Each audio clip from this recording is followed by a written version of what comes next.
Young Gandhi. Mohan was always frightened of the dark night. He was afraid that ghosts would come during the night and they would catch him when he is alone in the dark. And that night, it was too dark.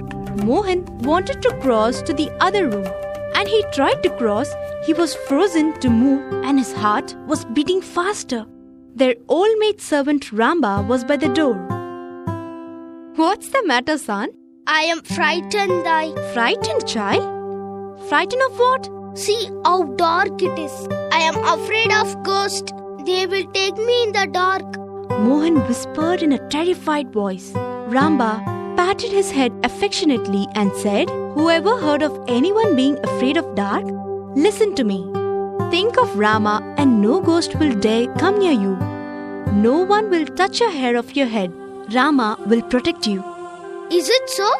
Will Rama protect me? Then I will chant his name and no evil will come near me. Ramba's words gave Mohan courage. Repeating the name of Rama, he left the room. Rama, Rama, Rama, Rama, Rama, Rama. And from that day, Mohan was never afraid of ghosts, nor was he lonely. Rama was always there. This faith gave Gandhiji strength throughout his life. And even when he died, the name of Rama was in his lips.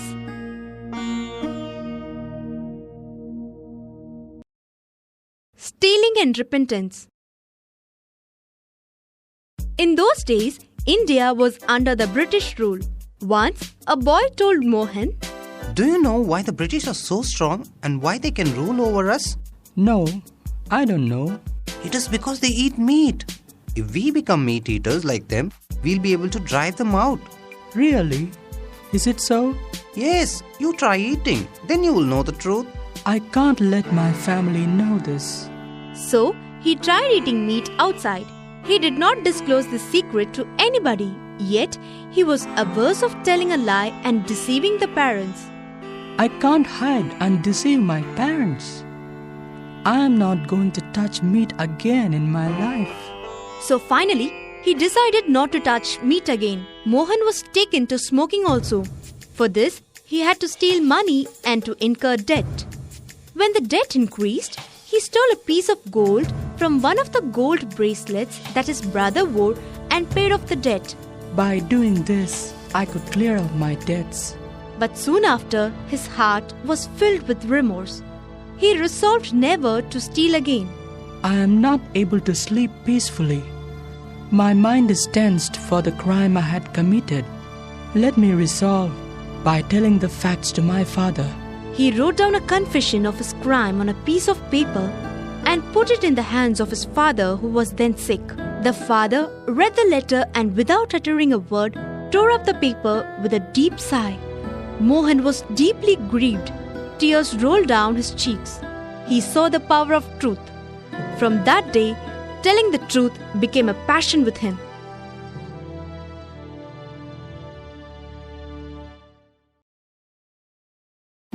Truthful. Mohan wanted to see the drama of Harichandra with his father. He went to his father, who was busy. Pa, let us go to the drama. I'm little busy with my work. We'll go some other day. Then, can I go with my friend and watch the drama? Okay, be careful and come home as soon as it gets over. In the drama, King Harichandra loses his kingdom, wife and children in order to uphold truth in his life. The last scene brings tears to everyone's eyes. This story made a very deep impression on the mind of Mohandas. He wished with all his might that he too, like Harichandra, could have the strength to face every danger and difficulty in the pursuit of truth. This is a great man. For truth, he was willing to forsake his kingdom and family. This drama had a good impact and made me realize the power of truth.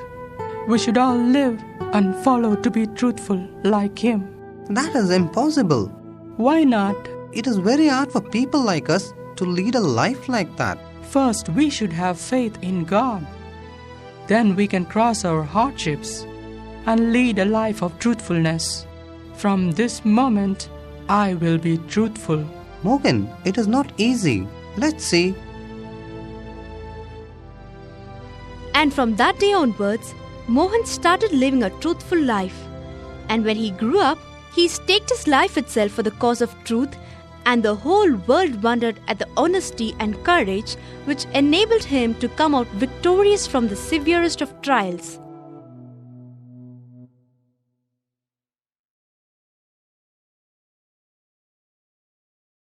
True boy. One day at school, an educational inspector, Mr. Gills, visited the classroom where Mohan was studying. I want you all to write down the spelling of what I dictate. The classmaster was afraid of the inspector and feeling that the children will make mistakes was worried. Write the spelling of kettle. I'll give you 5 minutes to write the correct spelling. Everyone was worried to make mistakes and everyone wrote it, and soon the classmaster was called. Go and collect the slates of all the students. The master started to collect the slates. He found out that Gandhi had made a mistake and signaled him to copy the word kettle from his neighbor. Look at your neighbor and correct your words. But Gandhi refused to do so. Mr. Gills leaves the hall. Why didn't you copy? I signaled you to copy. Didn't you see that? I saw you, master, but I didn't want to copy. You're the only person to give a wrong answer. I know that, sir, but I didn't want to cheat.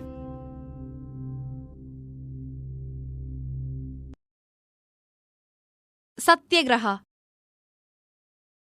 In South Africa, Indians were ill-treated and disgraced. They were called coolies. Very soon, Gandhiji too had his share of this experience. He was travelling in a train to Pretoria in a first-class compartment. On the way, a European passenger entered the compartment and found Gandhiji in it. How come you are here? Get out of this place now. I have a ticket that allows me to travel in this compartment. But this compartment is only for the whites. You leave this compartment now, or I will complain to the station master. But I have all the rights to travel, and my ticket is a proof for it. He complained to the station master. Take this coolie out and put him in a lower class. You can't do this. I have a valid first-class ticket. Raised an objection that he had a first-class ticket, but nobody heard him. Mister, have you not heard us saying to get out of this? I'll have to use force. A policeman pushed him out with his bag and baggage. The train left. Gandhiji spent the night shivering in cold, but he did not touch his luggage. This incident changed the whole course of his life. This is injustice to all humans. I will fight for it.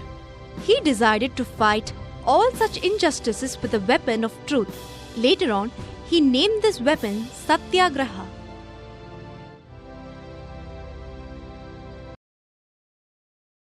Obedience. Once, Gopalakrishna Gokhale visited Gandhi's ashram, and he was impressed by the ashram and its activities. I am very much impressed by the way your ashram runs. What do you preach? I preach a lot of good things that can be followed by the society, mainly on obedience to parents and elders, and respect and devotion to our duties. Why do you give more importance to that?